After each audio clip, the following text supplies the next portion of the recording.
yung parking sa kanilang mga sa kanilang Mm. mga plano. So dapat imbis na basta-basta mo ipagbabawal, maraming magiging problema 'yan. Unang-una, yung mga businesses na wala talagang parking, maaaring magsara 'yan, Mhm. 'di ba? Opo, For kasi example, mga restaurant. Ayun nga po, yung Ang mga dami. kainan po, yung mga, actually po kahit Correct. sa Maynila po, yung mga Yes, museum. wala silang Mhm. allotted na kaalat na parking space, 'di ba?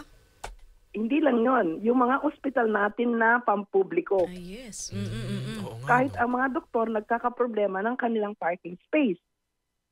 Napakalaking malaking masyadong problema na dapat inuupuan muna, gagawan muna ng holistic approach ng pag-iisipan ng mabuti bago gumawa ng mga ganyang panukala. Opo. Ma'am, kayo... Katulad niyan, sinasabi ko, basic service, doktor. Paano yung mga doktor? Paano yan?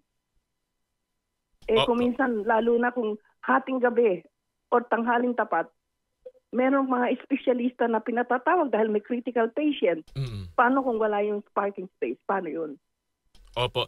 Kayo po, Ma'am Elvira, bilang dati pong Assistant Secretary ng Department of Transportation, ano kung kayo po yung kukonsultahin nila, no, DILG, Metro Manila Mayors, ano po yung pwede po ninyong isuhestyon na kapalit po noong total street parking ban?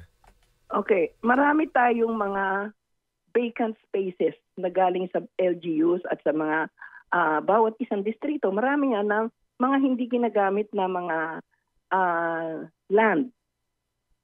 Unang-una, tingnan nila kung ano yung strategic place na pwedeng pagtayuan ng parking building.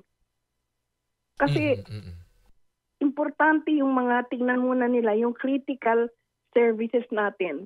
At yung mga nagde-deliver ng services na yon ay mabigyan ng tamang parking space. And yun din mga gumagamit ng critically dun sa mga services na yon, kailangan din mayroon silang way na magpa-parking. Hindi pwedeng, wala kayo, hindi kayo pwedeng lahat ito.